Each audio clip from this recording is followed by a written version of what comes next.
This is 5 on your side at 4. Focused on you. Certainly, dust storms happen, but it is not something that happens every day here in this part of Illinois or in any part of Illinois. Breaking now at 4, another dust storm warning along Interstate 55 in Montgomery County, Illinois, in effect right now.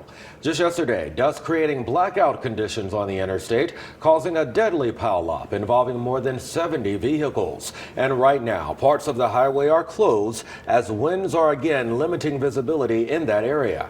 Thank you for joining us. I'm Brent Solomon. And I'm Kay Quinn. We'll hear from Scott about conditions in just a moment. It was about 24 hours ago. 6 people were killed in a chain reaction crash. So far, police have identified one of the victims, an 88-year-old woman from Wisconsin. 5 on your side's Justina Coronel joins us live now from Divernon, where we're seeing some of the damaged vehicles for the first time. Justina, what can you tell us? Yeah, Kay and Brett. So I just kind of want to give you an idea of where we're at. We're at an exit nearby where this crash happened yesterday morning. And these 2 lots behind us here actually have all of the cars and trucks that were destroyed in that crash. Now, that's what I was told. Now, if you take a look behind me here, you can see some of the damage behind. And as for the conditions here, they have gotten much worse this afternoon, and there's another dust storm warning in effect until 4:15. Now, a similar dust storm Monday morning led to a deadly disaster. 6 people were killed, at least 37 were injured on the stretch of Interstate 55. Now, investigators have identified one of the victims as 88-year-old Shirley Harper of Wisconsin. 3 others have been identified, but names have not been released. And police are still trying to identify the other 2 victims.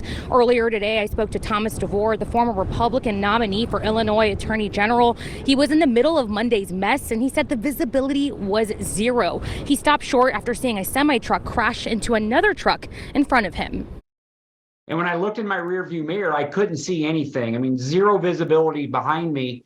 So I immediately took off into the median because I was worried about what actually ended up happening is another vehicle came and smacked into the back of that semi to where I was then sitting and had moved. And then how many more times that might have happened, I'm not sure. Justina, you said 2 victims still need to be identified. How can people help police? Correct. So they are trying to get information. They just do know this information. One of them was in a blue Chrysler 300 and another in a Hyundai. So if you happen to know anyone in those types of cars that you believe that they were on this stretch of road yesterday, make sure to call the number on your screen at 618-346-3653. Reporting live, Justina Coronel, 5 on your side. All right, Justina, thank you. Again, a dust storm warning in effect for central Illinois for the past several hours now. And even in downtown St. Louis, it's pretty windy as we take a live look outside. Chief Meteorologist Scott Cotto here to tell us when that threat will end. Well, as the winds diminish here through the evening hours, we will see the threat of that low visibility and the extreme blowing dust diminish somewhat. Don't think we'll completely get rid of the blowing dust because until the winds really settle down later tonight. Our peak gusts haven't been quite as strong today, but they're nearly as strong as they were yesterday, right around 40 miles per hour looking across central portions of Illinois and going north of St. Louis. Now, we do have this dust storm warning. It's in effect in Montgomery County until 4:30 and until 4:15 up into Sangamon County. And really, that's right along Interstate 55. Same areas here.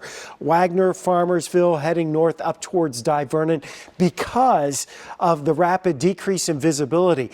This is different from the blowing dust warning that was in effect and is still in effect for the rest of Montgomery County because this was issued specifically to activate the warnings on cell phones, your emergency alerts on the cell phones because of those rapidly changing conditions.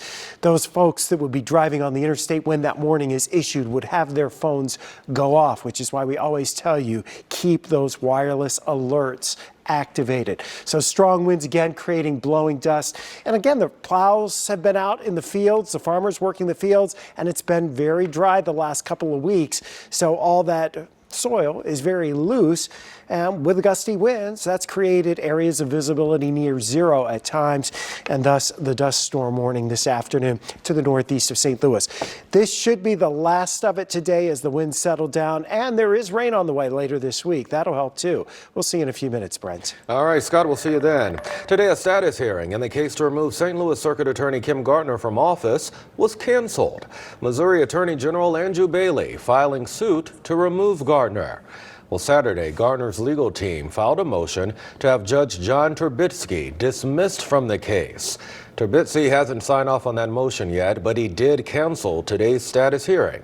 The trial is scheduled for September. Our Christine Byers will have a flurry of new filings and developments in the case coming up tonight on 5 on Your Side at 6. The victims in a murder-suicide investigation in North St. Louis County have been identified.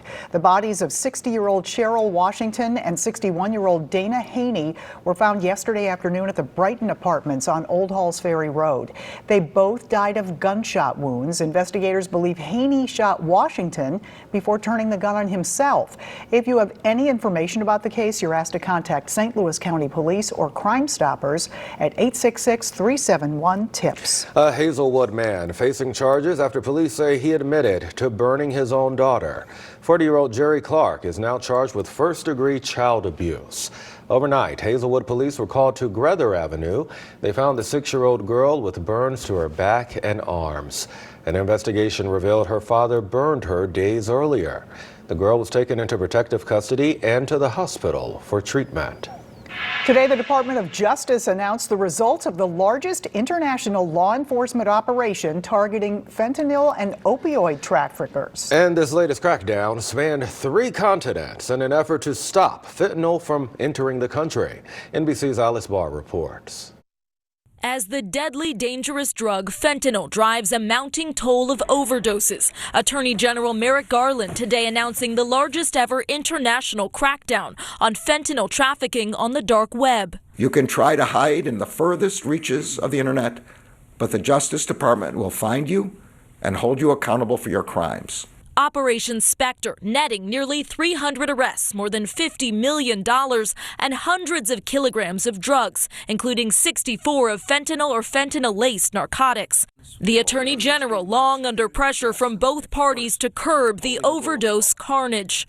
This is out of hand. Do you consider your current policies successful? Today, acknowledging that even as one dark web operation is shut down, dealers quickly shift to the next. There is a bit of a whack-a-mole problem here, and we are whacking as hard as we can. But I'm telling you, you can literally save someone's life. Across the country, law enforcement, educators, and community leaders are scrambling to save lives. And the amount of fentanyl that can kill someone is so minuscule that the danger is just beyond real. Montgomery College in Maryland hosting a training on Narcan, the drug that can reverse an opioid overdose, as the Justice Department tries to stop the flow of fentanyl. If it's a way to cut off a supply chain, that's critical. Everyday Americans in the trenches arming themselves with a last-ditch weapon, hoping for an end to the bombardment.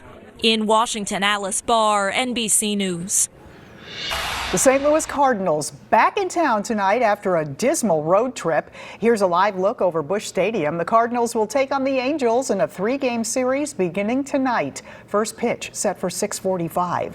It's also the first game at Busch since the death of Mike Shannon. No word yet on how the team will honor the Cardinals Hall of Famer.